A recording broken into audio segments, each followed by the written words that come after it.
ever experienced God at work in your life? I mean, you just know that God is doing something really powerful. Well, I want to share by way of this video of some simple things that the Lord has been doing in my life and the life of my wife, Erica. Back in 2019, 2020, I was deployed to Afghanistan, and it was there as the NATO chaplain I would serve 42 different countries, but one of those countries in general, more specifically, was the country of Macedonia. I got a chance to preach for them, and my interpreter and I became very close friends, and she asked me, hey, why don't you come to my homeland? So Erica and I got a chance to go and visit Lydia and her family and many of the other soldiers from Macedonia when I had seen them back in Afghanistan. God just paved a way for us because our children are now out of the house and in college. And while we made that visit from the 1st through the 15th of October here in 2024, God was already doing something miraculous the moment I landed. In fact, I received a text message just before I got my passport stamped. It was from a Muslim who happened to be a citizen there of Macedonia and a soldier of the Macedonian army whom I had met back in Afghanistan. We had stayed in contact a few times over the last 4 years, but this was kind of a random text message. But when I say random, I kind of have to put quotations around that because we all know that it was an act of God. God allowed me to receive this message, and I was able to respond to him and say, wow, can you believe this? I literally am landing in your country. Perhaps I could come and visit. So we carved some time. Even though he was deployed to Kosovo, we got a chance to visit with his family. And they just loved on us, and we loved on them, had a joyful time. Even though they do not know the Lord as we know the Lord, I was able to give them a copy of my book, Journey in Joy. If you don't have a copy of that, I encourage you to pick it up from Amazon or from Walmart.com or Books A Million. But Journey in Joy shares the message of hope. It also explains how you can find joy. And the only way that we can receive joy is tapping into the source of joy, Jesus Christ. And so, Lord willing, they will be able to read this book. They promised me that they would as a family. What a great honor that is. So please be praying with me for this beautiful, beautiful family. Another thing that God was doing, he was helping to illustrate his incredible beauty. The views there in Macedonia and Estonia, yes, and definitely Greece. We just saw spectacular things of God's creation, whether it be bodies of water or even just the terrain. But you know what's so spectacular about that terrain is that when you go from, say, Philippi to Thessaloniki, we see that the terrain is somewhat rough, though beautiful. And it makes you appreciate how the Apostle Paul and Silas and Timothy were able to make that trek. It took us 2.5 hours by car to go from Philippi to Thessaloniki. Can you imagine how long it may have taken by foot or perhaps even by boat? But the point is that it is such dangerous territory. And for Paul, Silas, and Timothy to make that trek and to be able to take that journey for the cause of Christ, it makes us appreciate all the more of what they may have gone through so we might be able to hear the gospel message. That's convicting, isn't it? What are we doing? What are we sacrificing? What kind of pain are we having to be inflicted upon in order for others to hear the hope of the gospel message? When we were in Philippi, it was fascinating for me to see the whole area in which Paul was able to preach.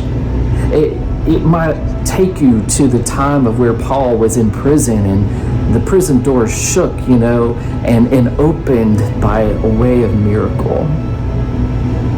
Another miracle that happened near that area was the place now called Lydia, because it is named after the very first Christian convert and the very first Christian convert that was baptized by Paul in Europe. And we got a chance to see that, to touch it, to experience the water where she was baptized. What a blessing. It made the Bible come alive for us when we got to experience these sites and to see the ruins and to see that this actually happened. It's just not academic, it's real. And then we got a chance to, of course, go to Thessaloniki. Now, this was a built-up city. In fact, you almost had to get lost to find the ruins.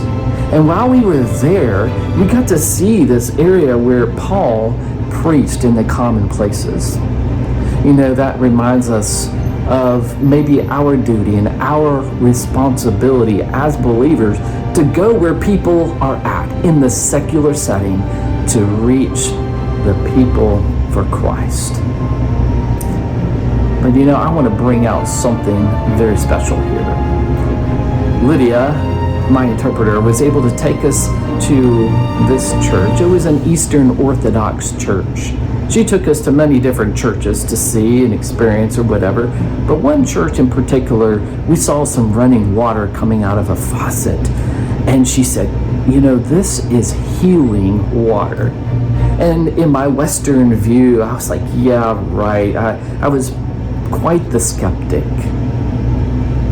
But that's one thing I think from Western eyes. We become intellectual. We kind of dismiss the supernatural and what God might be doing. And oftentimes we do not listen to the nudge of the Holy Spirit. What's fascinating is in Acts chapter 16 and 17, we see that the Holy Spirit stopped Paul from going into Asia because God didn't want Paul to go into Asia. He wanted Paul and Silas to go to Macedonia. So God speaks to him through a dream. And so through the nudging of the Holy Spirit, God redirects them to go into Macedonia. Well, it's such a blessing to know that the Lord nudged me and my wife to go to Macedonia. I should have been working a full-time job, but God said, no, I want you to go and visit Macedonia. Perhaps it is to share the gospel message to this one Muslim family or to impact the lives of the others that we got a chance to visit. Whatever the case may be, we know that God is still producing one miracle after another. Because I remember too, when I was there at this one church with this flowing water that was supposedly healing water, I finally decided to let down my guard and say, you know what? God, you are still in the business of doing miracles. Let me check out my left knee. I lathered my left knee with this water. And you have to understand that for 6 weeks, I was unable to do air squats or back squats or even front squats at the gym. I was really suffering. It was hard to walk, but instantaneously, the Lord healed my left knee. I didn't say anything for the last week or 2 weeks because I just wanted to make sure that it was fully healed. But oh, let me tell you, coming back to the States and going back into CrossFit and doing my air squats, back squats, front squats, there was absolutely no pain whatsoever. What is the takeaway? God is still in the business of the wonder-working power. He is still the same God yesterday as he is today, as he will be tomorrow. And we may dismiss the supernatural because we think that we are better than that. But my friends, let me tell you, God is still on his throne. He is a powerful Lord. And I pray that you too will experience that same wonder-working power that I have expressed as well. I guess as we wrap up this video, I want to just bring glory and honor to God through the beautiful scenery, the sights that we got to see, even the wonderful food that was set before us. The hospitality was remarkable, even though they probably were not in the same economic position that many of us are in the States. They still were able to bless us with their hospitality in such a lavish way. That's a great teachable moment for me, that it is far blessed to give than it is to receive, because I know that they were able to give lavishly out of their heart, even though they may have had little. May the Lord continue to bless you. May your eyes be open to what God is doing in your life, and maybe, just maybe, He may be nudging you just through a simple text message. Yes, I do wish that I may have brought a bucket load of that water from that beautiful church with me to heal my right wrist and my back. But you know what? God can find other ways to heal. And I am confident of that. God bless you. And I hope that you have been blessed through this message of hope today. Hi, we'd like you to come here with us. We Ah. love you. Ah, bye-bye. Ah.